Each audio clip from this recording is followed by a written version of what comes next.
Ce président africain, icône du panafricanisme, avait une étrange habitude. Il rédigeait ses discours les plus incendiaires en pleine nuit, souvent en pyjama, une tasse de thé à la main. Mais ce n'est pas le plus grand secret qui hantait cet homme hors du commun, dont les décisions ont façonné le destin d'un continent. Préparez-vous à des révélations inédites. Avant de devenir une légende et le premier président du Ghana, Nkrumah était un étudiant fauché aux États-Unis. Vendant du poisson pour survivre, il dévorait des livres d'histoire et de philosophie avec une soif insatiable de savoir.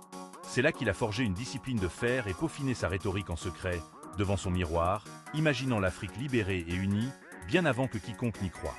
Loin des tribunes où il enflammait les foules, Nkrumah vivait une paranoïa croissante. Convaincu de complots incessants, il surveillait ses ministres et utilisait même un réseau d'informateurs secrets parmi son personnel.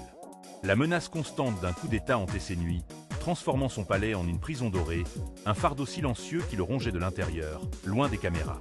Exilé, brisé mais jamais vaincu, Nkrumah écrivit frénétiquement jusqu'au bout, refusant d'abandonner son rêve panafricain.